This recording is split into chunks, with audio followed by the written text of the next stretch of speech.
Hello everyone, welcome to 4 hours study. दोस्तों, daily current affair में आज हम देखने वाले हैं 15 नवंबर 2023 के करंट अफेयर्स के कुछ महत्वपूर्ण सवालों को। अगर आप किसी भी एग्जाम की तैयारी करते हैं तो वीडियो आपके लिए इम्पोर्टेंट है, इसलिए वीडियो को आप पूरा देखना। साथ में आपको लास्ट में टेस्ट क्वेश्चन भी मिलेगा, उसका आंसर आपको कमेंट में देना है। तो चलिए शुरू करते हैं कल के रिवीजन क्वेश्चन से।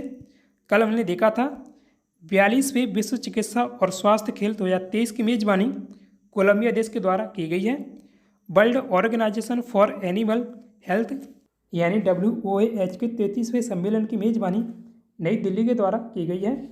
दुनिया की पहली चिकनगुनिया वैक्सीन को अमेरिका के द्वारा मंजूरी दी गई है। पूर्वी नौसेना बेड़े की कमान राजेश धनखड़ ने संभाली है। थिरोटल एरोस्पेस सिस्टम्स एक ड्रोन कंपनी है जिसे DGCA से सर्टिफिकेट प्राप्त हुआ है। भारत अमेरिका के साथ मिलकर बख्तरबंद लड़ाकू वाहन यानी स्ट्राइकर बनाएगा। हाल ही में जारी रिपोर्ट के अनुसार भारत की खुदरा महंगाई दर घटकर 4.87% रह गई है। भूकंप के कारण आइसलैंड में इमरजेंसी घोषित की गई है। भारत ने नीदरलैंड के साथ केले का निर्यात शुरू किया है। चुनाव आयोग ने चुनावी साक्षरता को बढ़ावा देने के लिए विदेश मंत्रालय के साथ समझौता किया है। तो आज का पहला सवाल है, ICC हॉल ऑफ फेम में शामिल होने वाली पहली भारतीय महिला क्रिकेटर कौन बनी है? तो डायना एडुल्जी बनी है। आंसर ऑप्शन नंबर बी है, डायना एडुल्जी। पूर्व कप्तान Diana Edulji ICC hall of fame में शामिल होने वाली पहली भारतीय महिला क्रिकेटर बन गई हैं।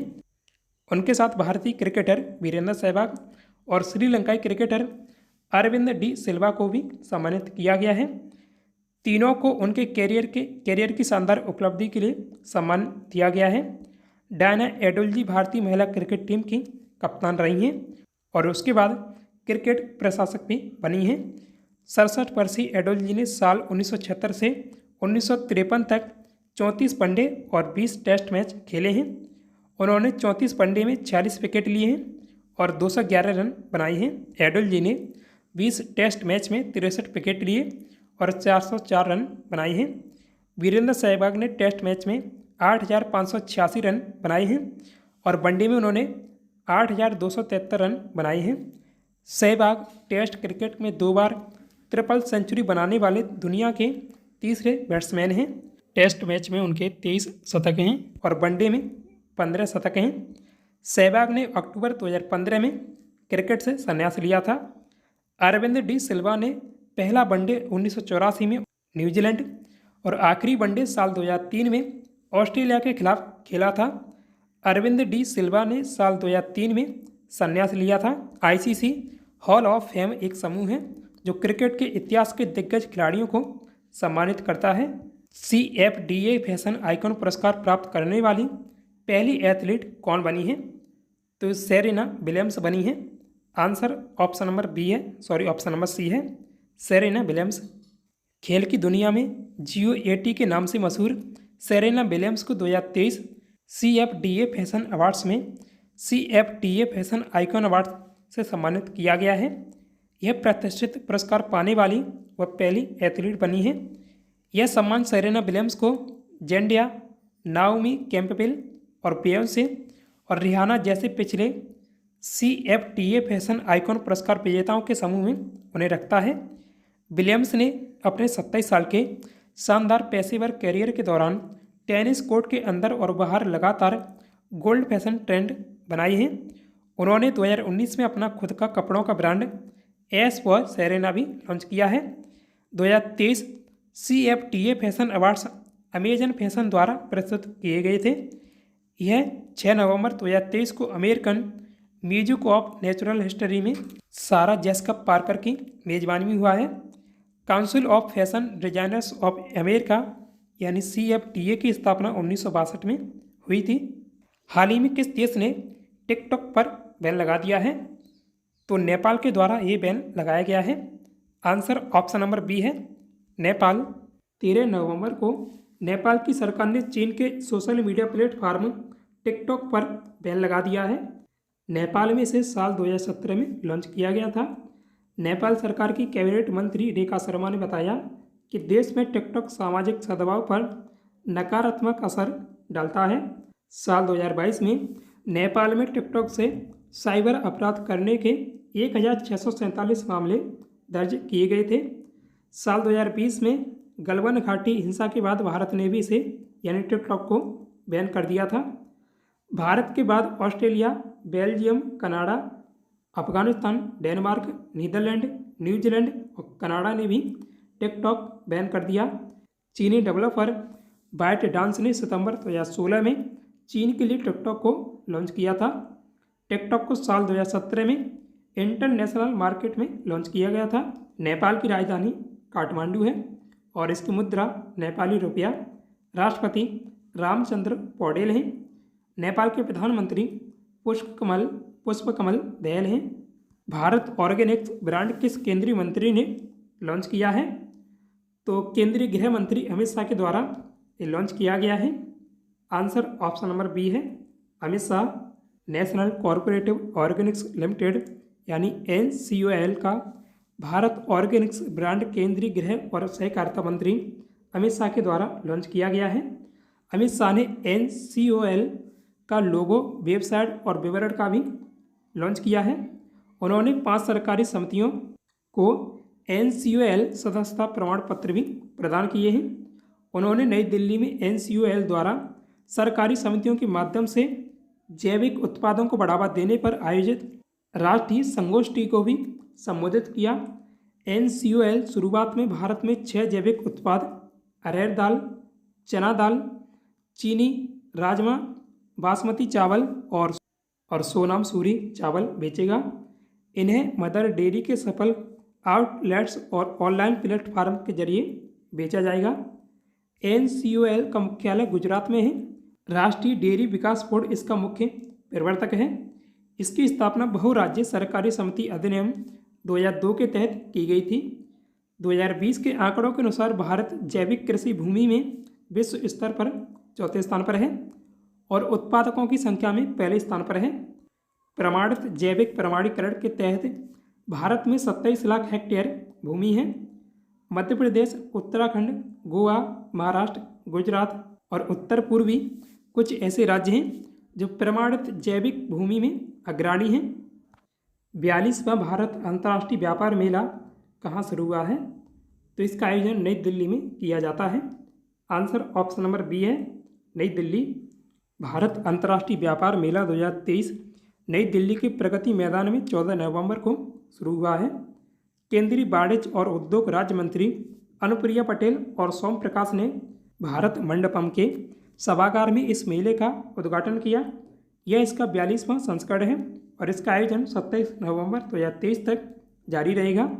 2023 में इसकी थीम है मेले की वसुधैव कुटुंबकम थीम सतत विकास और कल्याण प्राप्त करने के लिए व्यापार में परस्पर जुड़ाव और सहयोग के महत्व पर जोर देती है।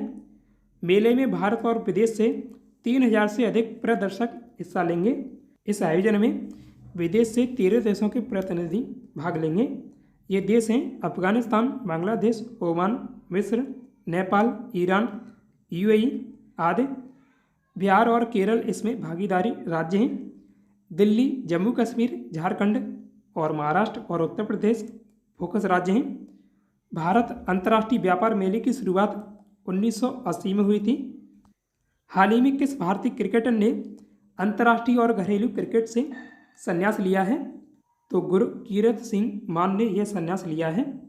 आंसर ऑप्शन नंबर सी है, गुरकीरत सिंह मान। पंजाब के खिलाड़ी गुरकीरत सिंह मान ने 3 वनडे में भारतीय टीम का प्रतिनिधित्व किया है। इसके अलावा उन्होंने IPL में 40 से ज़्यादा मैच खेले हैं। वे IPL 2022 का खिताब जीतने वाली गुजरात टाइटंस का हिस्सा भी रहे हैं। गुरकीरत सिंह मान ने भारत के लिए 2016 में डेब्यू किया था। तब उन्होंने ऑस्ट्रेलिया टूर पर 3 वनडे मैच खेले थे। अमेरिकी जनगणना ब्यूरो के अनुसार विश्व की जनसंख्या कितने अरब के पार पहुंच गई है? तो 8 अरब के पार बताई गई है। आंसर ऑप्शन नंबर बी है, 8 अरब। जनगणना ब्यूरो ने एक बयान में बताया कि संयुक्त राष्ट्र ने अनुमान लगाया है कि यह संख्या 10 महीने पहले ही पार हो गई थी और 22 नवंबर 2022 को 8 अरब का दिन घोषित किया गया था।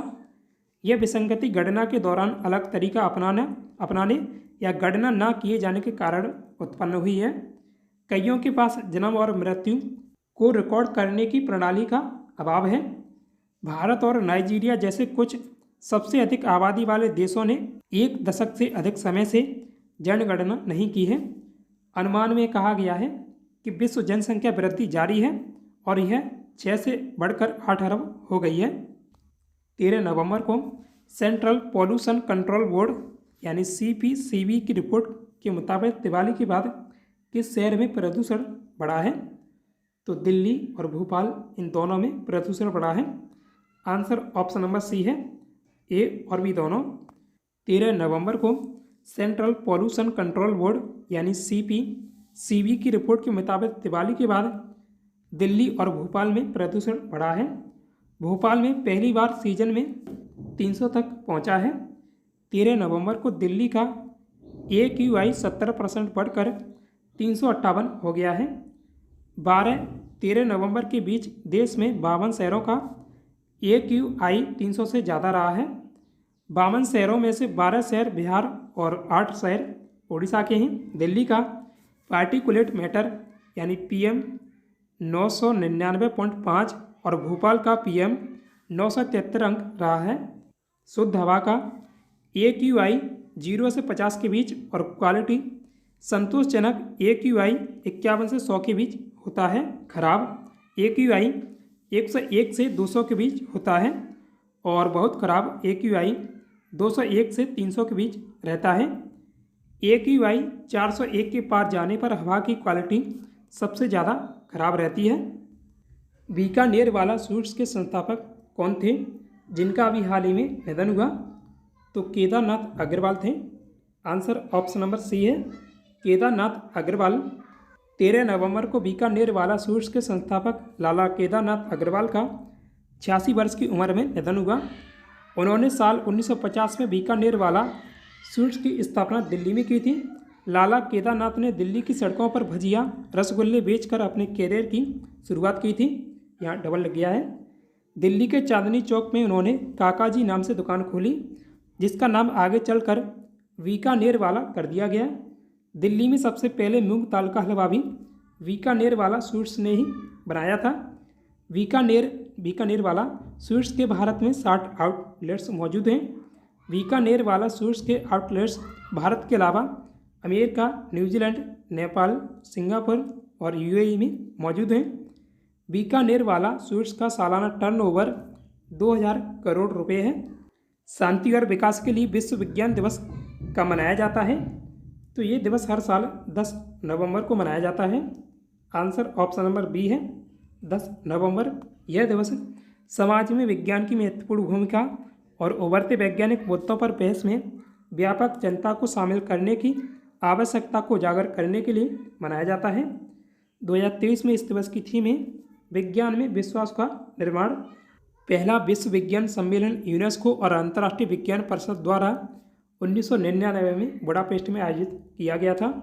संयुक्त राष्ट्र शैक्षिक, वैज्ञानिक और सांस्कृतिक संगठन यानी यूनेस्को ने 2001 में इस दिन की घोषणा की थी, लेकिन यह दिन पहली बार 2002 में मनाया गया था। शांति और विकास के लिए विश्व विज्ञान दिवस का ये 22वां संस्करण है। यूनेस्को यूनाइटेड नेशंस यानी UN की संस्था है, जिसका गठन 16 नवंबर 1945 को हुआ था। यूनेस्को का हेडक्वार्टर फ्रांस के पेरिस में स्थित है। ऑन्ड्रे अजोले इसकी अध्यक्ष हैं। तो आज के इस वीडियो में बस इतना ही। अब जानते हैं कल वाले सवाल का उत्तर। बारदौली किसान आंदोलन कब हुआ था? तो ये 1928 में हुआ था। आंसर ऑप्शन नंबर ए है, 1928। ये अभी जो अक्टूबर 2023 में पैट का पेपर हुआ है उसमें पूछा गया था, उसमें ऑप्शन दिए गए थे। मैंने आपको सीधे एक प्रश्न दिया है। बारदौली सत्याग्रह भारतीय स्वाधीनता संग्राम के दौरान जून 1928 में गुजरात में हुआ था। यह एक प्रमुख किसान आंदोलन था जिसका नेतृत्व सरदार वल्लभ भाई पटेल ने किया था। उस समय प्रांतीय सरकार ने किसानों के लगान में 22% तक की वृद्धि कर दी थी। सरदार वल्लभ भाई पटेल ने इस लगान की वृद्धि का जमकर विरोध किया था। 1925 में गुजरात के सूरत जिले के बारदौली तालुका में तालुका को वित्तीय संकट का सामना करना पड़ा। हालांकि बॉम्बे प्रेसिडेंसी की सरकार ने उस वर्ष कर की दर 30% तक बढ़ा दी थी और नागरिक समूह की याचिकाओं के बावजूद उसने आपदाओं के कारण वृद्धि को रद्द करने से इनकार कर दिया था। महात्मा गांधी ने पहली बार भूख हड़ताल, ये दूसरा क्वेश्चन है, अहमदाबाद मिल मजदूर की हड़ताल समर्थन में 1918 में की थी। नुआखाली दंगा, ये ऑप्शन में दिया हुआ था, ये तीसरा क्वेश्चन है। अक्टूबर नवंबर 1946 में बंगाल के चटगांव डिवीज़न, अब जो बांग्लादेश में है, नुआखाली जिले के मुस्लिम समुदाय द्वारा किया गया नरसंहार था। 7 नवंबर 1946 में महात्मा गांधी ने नुआखाली दंगों पश्चिम बंगाल को शांत करने के लिए गए थे। यह दंगा 11 अक्टूबर 1946 को शुरू हुआ था। महात्मा गांधी नुआखाली में 4 महीने तक रुके और शांति और सांप्रदायिक सद्भाव बहाल करने के मिशन में जिले का दौरा किया। 22 सितंबर 1921 को, ये चौथा क्वेश्चन था, उसमें दिया हुआ था, महात्मा गांधी ने लंगोटी पहनना शुरू किया। जब महात्मा गांधी ने तय किया कि वह अब एक ही वस्त्र पहनेंगे, जगह थी मदुरई, जहां वे असहयोग आंदोलन की तैयारी कर रहे थे। तो आज का टेस्ट क्वेश्चन है, प्रसिद्ध लेखिका ममता कालिया का जन्म कहाँ हुआ था? तो इसका आंसर आप कमेंट में दीजिएगा। सो दोस्तों, उम्मीद करता हूँ आपको वीडियो पसंद आया होगा। वीडियो को लाइक करें, साथ ही डेली करंट अफेयर्स के वीडियो पाने के लिए अपने 4 आवर्स स्टडी चैनल को सब्सक्राइब भी कीजिएगा। Thanks for watching this video. जय हिंद, जय भारत।